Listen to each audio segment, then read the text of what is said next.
I've always often wondered why this particular place, like how did Abraham know where to go? That's the common question what I've always had. How did, because because God said, I'll show you the place that I will show you. Yeah. And so it's almost like, all right, he gets us started on this journey.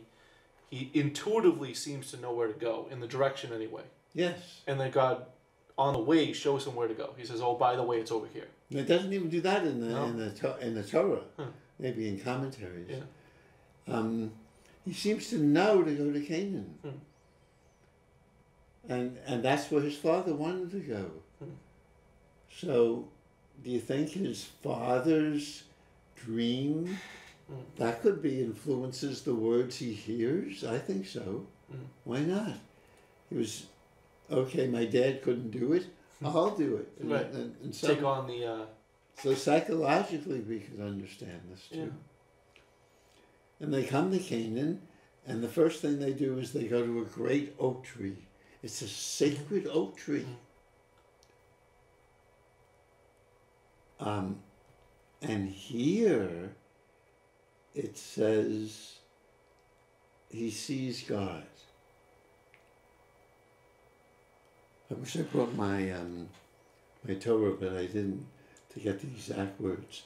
So what do you make of this? Well, first of all, I mean, just you mentioning this oak tree in the mountain. I've been to Elam Moreh, and it's one of the most beautiful places in Israel. I can certainly, I even get choked up just thinking about it.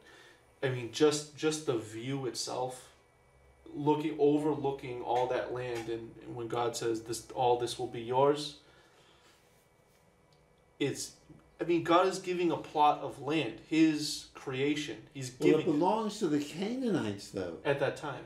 Yes, I mean, it's like we coming and taking over from the natives here. Yeah. Thinking it was manifest destiny. Okay. The destiny of God. So, I mean, is this fair or right? It's just the divinity that Abraham was hearing. They have their own divinities. That's true. And it's about the practices. So God explains to Moses, he says, well, you're going to dispossess these people because of the practices. Well, let's stick to Abraham first, Okay. I think. We have enough to do. Okay. We can get there. So as far as the Canaanites, that's why I brought that up. But, I mean... This is happening now with the Palestinians and the Israelis. It's the same struggle. It is very similar. Very similar. As far as Abraham goes, I would say, I mean, thinking about Sodom and Gomorrah. Well, let's stick to right now. He's at this oak tree that you saw, And God promises him. and this is the land. I will give it to your seed. What do you make of that? I connected back to Genesis 6, to the Nephilim and the giants and things like that. I think that's a good part of it. I think that runs all throughout the story, in my opinion. So why would he hear that? I think he'd want that. He's journeyed. If I do it psychologically, wow, this feels like home. He's always making friends with the Canaanites. Yeah, Always. Right? They don't fight with each other at all. They were his allies to help him rescue Lot. Maybe giving him the land meant that they would be working together. You know, like I think you mentioned it when we were talking, some Europeans wanted to work together with the with the indigenous people. In the beginning, it was very beautiful. Yes, you did. And some still wanted to. So I'd love to hear it as this is a land to be shared, and we'll see when we look into the story more. Yeah. So I give you this land, although the word is usually translated as to possess it. But you can possess it with other people too. Yeah, you can side by side. Yes, side by side. What do you make that it says he sees Yahweh? And it doesn't say what he sees. No form, no... Nothing. Yeah. He just sees God. You'll read this, and they don't even use the word God. They just say sees Yahweh. So what do you think he sees? I mean, in one sense, Yahweh is spirit, but at the same time, he shows up in different forms. He shows up in an angelic form, a human form, body form. Yeah, as we go in the story, we'll see he's one of the strangers that visits. Yeah. But why? I love the writer. I really trust. I think it's a woman. Why? It's such a great writing because it leads us to our imagination. Mm-hmm. What does he see? Or have we had an experience of seeing God or divinity, or do we see it everywhere like Van Gogh? Mm-hmm. You see it in sunflowers. Mm-hmm. You could see it at what was it, at L.A. Alamore. Yes, or maybe see it in each other's faces. Yeah. Through our behavior, through the way we treat each other. Yes, or the beauty of the landscape. Mm-hmm. So maybe he who was so open because of his own traumas could all of a sudden feel it wasn't in some way special. It was, I could see the glory of the earth and the sky. And maybe that was it. Or faint, because when I tell people that, like when I just mentioned that God was showing me something and God was revealing to me within myself, maybe like in AA you would say character defect, right? And he was showing me something that I might need to improve in my life, right? It's not that I heard a booming voice from heaven say, Joe, watch out for this compartmentalization thing. It was a sudden realization of something. Right, you're open to it, and in some ways it's you, and in some ways it is the universe breaking through. Yeah. Whatever, or Central Square, and by compartmentalization, Joe, means that not to have religion just on a time when you're worshiping, but through your entire life, through your entire life. Yeah. Okay, so we'll keep going. I love your interpretations. So, when I was on that mountain and I was looking at it, I saw what you were talking about. I saw there were strife between the Palestinians and the Jewish people. There were villages of Jews and there were cities and towns of Arabs. And in some places, I did see there was relative peace. And in some places, there were a lot more strife. It's a psychological thing. The going back centuries. And so I do, when I had gone to, some years ago, I went to a Native American reservation on Cape Cod on a Thanksgiving. And that was a cool experience for me. I've been to. You've been to one? Did you eat raccoon? I don't remember. I don't think so. This was before I started eating kosher because I wouldn't eat raccoon nowadays. But because raccoon is not kosher? I don't think it is. I'm not sure if it is or not. I'd have to check on that. Mm-hmm. But I mean, I'd have to check on it before I ate it if I did now. But the thing is, there was peace there, and then it was because they were calling people to come into the reservation after so many couple centuries, and saying there needs to be some peacemaking going on here. And I did. I went and I had a good time. We ate together. We fellowshiped together. Saw some of the practices. But the thing is, a lot of Christians would have a hard time with that. Why? Because they're saying, well, they're calling up spirits. And we have to be careful of that. And we can't be fellowshipping with them because they're calling up spirits and they're calling up demons. And that's a mentality that I was sort of raised with, to be aware of and be wary of. Every time you go somewhere, there's a demon popping up underneath the desk somewhere. You gotta be careful of that. But I was not threatened by it at all. I saw people. And I think that's what Abraham and God was trying to do. They were trying to see beyond people and ethnicities, and they were saying, this land is, like we say about America, this land is your land, this land is our land, from the East Coast to the West Coast, this is our land. And I think that's originally what the idea was. Now, we can get into it another time about different practices and things like that. And I think that's really, it's not so much of a people oppressing another people, it's more of we're supposed to be one people in practice and culture. What happens next in the story? I don't know if you remember. Okay. Do you, or? Remind me. there's a famine in the land. Mm. This is the land they've been, this is, I'm going to give this land to your seed. There's a famine in the land.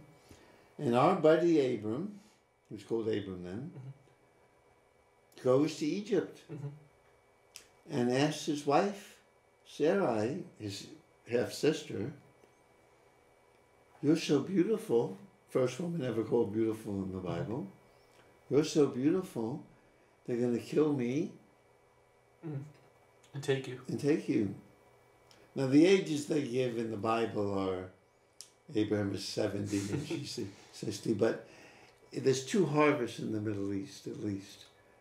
And so if you think when they say years, they're saying harvests, then Abram is 35 and Sarai is 30. Huh. And this makes more sense to us. Yeah. And so, but he says to her, "You're so beautiful, tell them you're my sister, so they won't kill me." What do you make of that? You could think of it as, well, Abraham's being sneaky in a way. You could perceive it that way, but you could also perceive it as maybe he's trying to protect Sarah, and or maybe he's trying to protect himself. It would certainly be understandable. Maybe he just knew the reputation of the Pharaoh, and he was afraid of him. He didn't have a relationship with him yet. Yeah. He didn't have a good working relationship with him.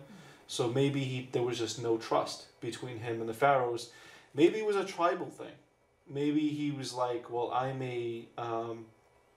I'm from Sumer and you're from Egypt, and maybe you don't like us Sumerians. But to make it harder, I love your interpretation, he does it again in the story. Right. It's a habit. It's a habit. It's not. And for his sons too. He's giving away his wife, who is his sister. And so I think maybe, well, first, before I even say any more, if you were Sarai, what would you think of this? Well, why would you give me to Pharaoh? Like, that's, I'm your smiling. wife, you're my husband. Would you be angry? Would you be... Yeah, what's wrong with you, Abraham? Yeah. And the Bible is written so well. Yeah.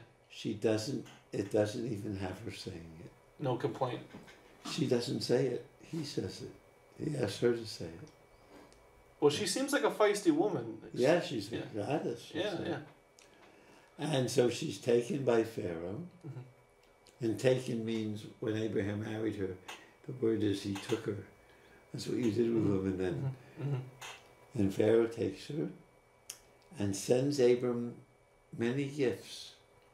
Camels, donkeys. That's expensive stuff back then. Sheep. He must have been having a great time with Sarah. Well, yeah, let's not be naive. I'm sure. Yeah.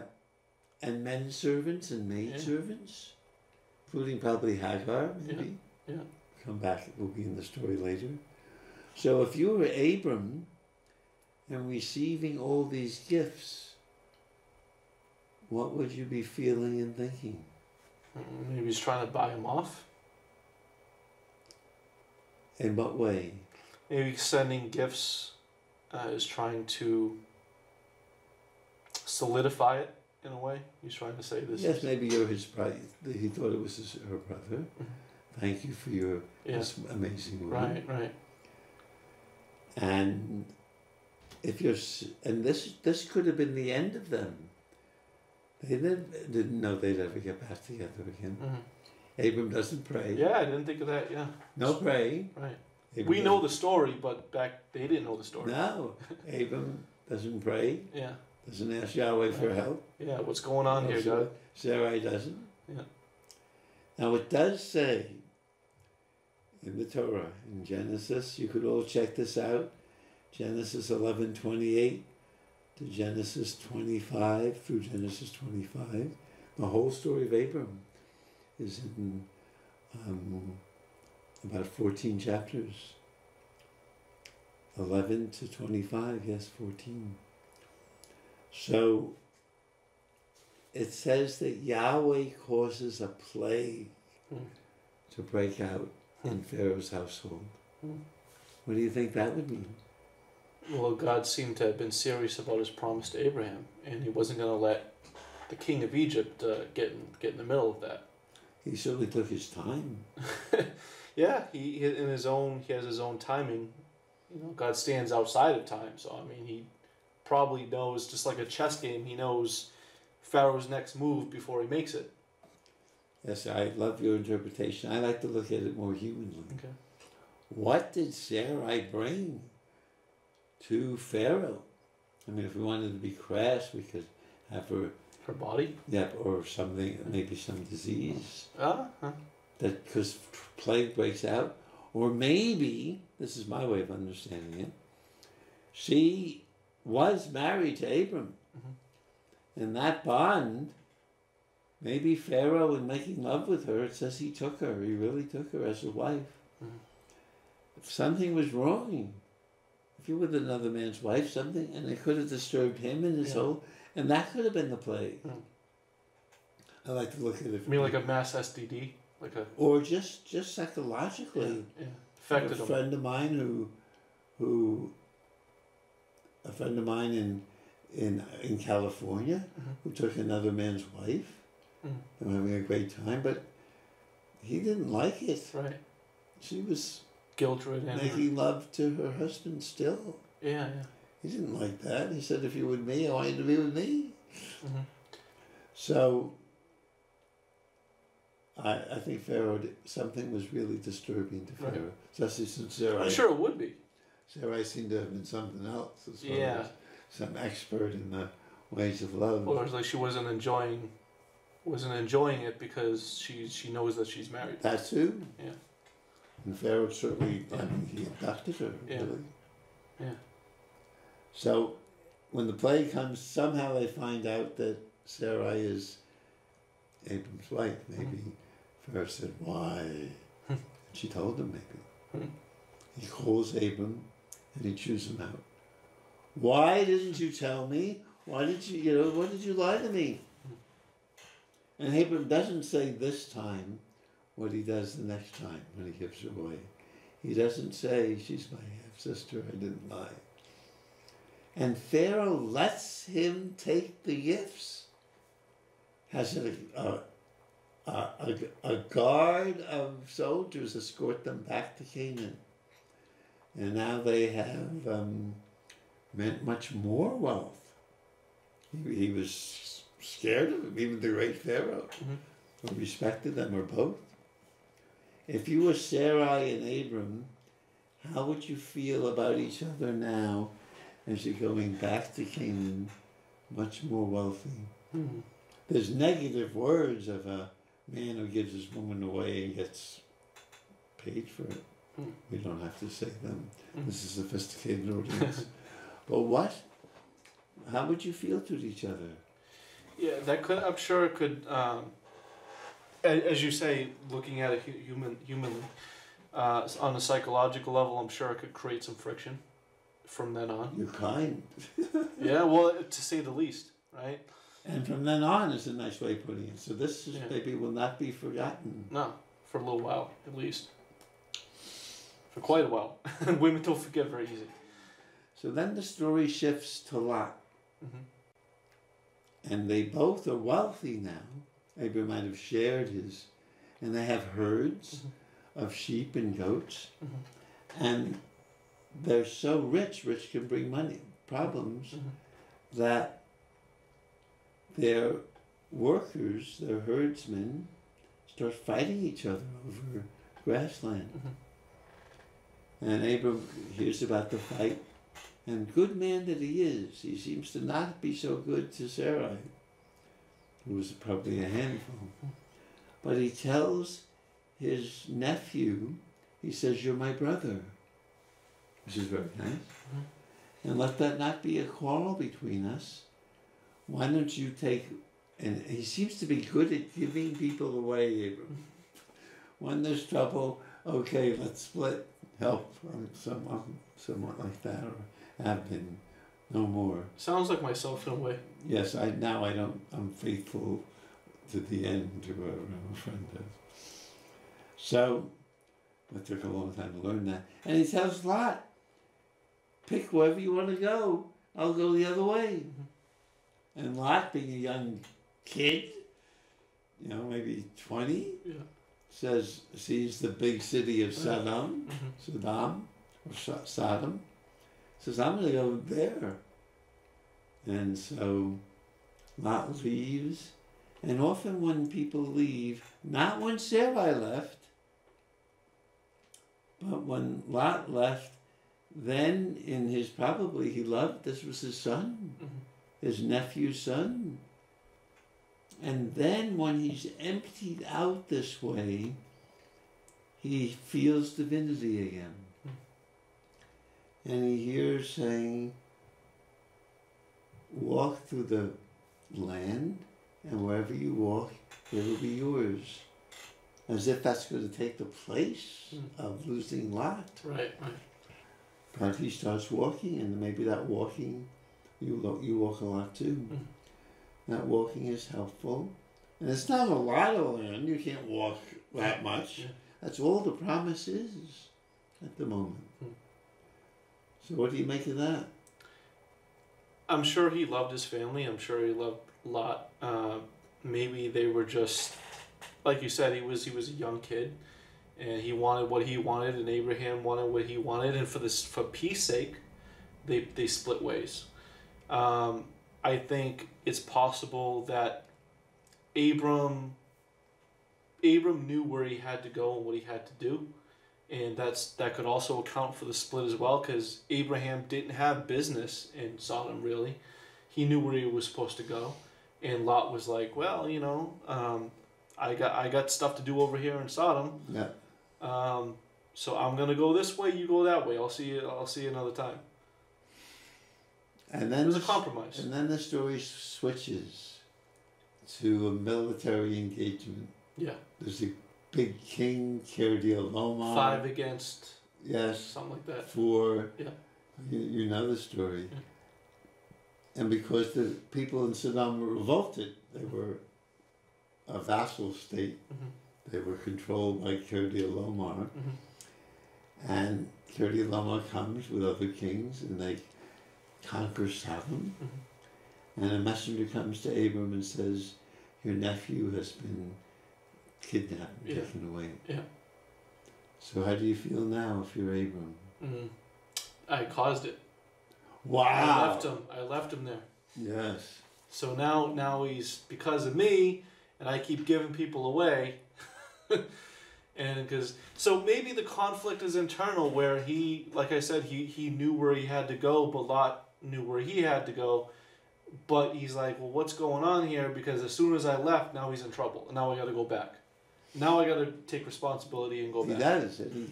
He has allies. Yeah. His Canaanite allies. Yeah. Amner, Eshcol, and I forget the name. Mamre. Those are Canaanites. Those are Canaanites. Yeah. And they're allied. Wow. And they help them. Against the Sodomites. Against the people who conquered the Sodomites. Who conquered Sodom. Kedorlaomer and his other kings. And they make a secret raid at night. And they get Lot back. And possessions. And so he's a smart, good military man too. And has good friends with the Canaanites. He's not taking their land. And then they go, we have just a little while just to begin this, and maybe we'll continue next week. And then they go to a priest king named Melchizedek, which you know a lot about, who is the secular and spiritual ruler of Salem, which many people think turned into Jerusalem. Right. And he takes out bread and wine, a big celebration, because they've got Lot back, the king of Sodom back, a lot of rescuing from Abram and his Canaanite allies. And Melchizedek takes out bread and wine. This is the first time it's mentioned in the Bible. And has a sacred ceremony. They're going to divide the booty they got. And Abram says, I'm not going to take anything for myself except what my allies deserve. So he's really sticking up for his allies. Maybe he had to in this situation. And so Abram lets Lot go back to Sodom. His allies get rewarded. And this is a happy ending to the story. We have 30 seconds for your final comment. I think I want to be careful with this, but there's a lot to have been said about these lands, and particularly within Christianity, people throw words about Sodom and things like this. 10 seconds. I think there's a big picture here going on with the relationships Abraham has. 5 seconds. This is all about a relationship. The Bible is all about relationship. On that happy note. Yes. Wow.